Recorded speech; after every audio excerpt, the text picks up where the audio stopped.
Hello everyone, কেমন আছো সবাই? আরও একটা what I it in a day video share করতে চলে এসেছি তোমাদের সকলের সাথে। এখানে আমি খেয়ে নিয়েছিলাম খরবুজা।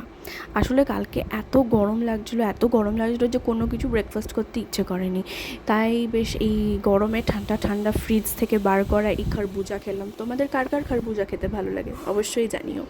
তার কিছুক্ষণ পর আরেকটু খিদে পাচ্ছিলো, তো এই চানা চাটটা খেয়ে নিলাম। আর চানা চাটটা খেতে খেতে আমি এই মুভিটা দেখছিলাম। কার কার এই মুভিটা ভালো লাগে? কতদিন পর যে মুভিগুলো দেখছি, মানে এখন বাড়িতে এসেছি বলে কিছু কিছু মুভিজ দেখছি, তো বেশ ভালো লাগছে। তোমরা অবশ্যই কিন্তু কমেন্ট করে জানিও যে কার কার এই মুভিটা দেখতে ভালো লাগে। আর এই যে চানা চাটের সাথে খাচ্ছিলাম।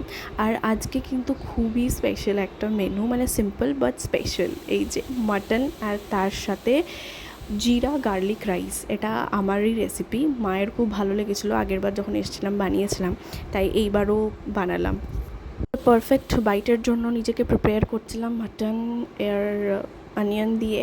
আর মা না এই আমের চাটনিটাও করেছিল, যেটা খেতে অসাধারণ, মানে এত সুন্দর খেতে লাগছিলো না। এগুলো ঝাল ঝাল, ওটা টক মিষ্টি, বেশ ভালো লাগছিলো খেতে।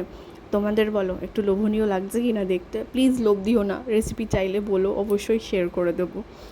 মানে এত ফুলফিলিংভাবে নিজেদের বাড়িতে এসে এরকম রিল্যাক্সেশনে খাওয়া হয় না, মানে প্রত্যেকটা খাবার যেন অমৃত লাগে।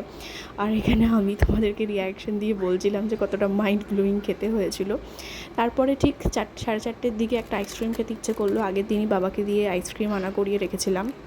এই আইসক্রিমটা কিন্তু খেতে খুবই ভালো, আমরাস, মানে আমার ভালো লাগে। আমি জানি না, আমার মা বললো যে মোটামুটি লাগলো, বাট আমার এটা খেতে এত ভালো লাগলো। তোমরা কিন্তু একবার অন্তত ট্রাই করে দেখো, আর ভালো লাগলে অবশ্যই আমার কমেন্টে এসে আমাকে কিন্তু জানাবে।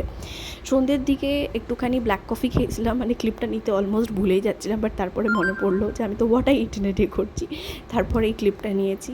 আর মা এটা কালকের জন্য, মানে আজকের জন্য এখানে দই বড়ার প্রিপারেশন করছিলো। বড়াগুলোকে আগের দিনই তেলে ভেজে রাখছিলো।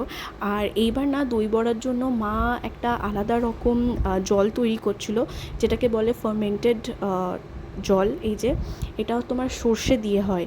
তো আমরা আগে ট্রাই করে দেখি যে কেমন, তারপর তোমাদেরকে জানাবো। আর রাত্রেবেলায় ডিনারের ক্লিপ নেওয়া হয়নি।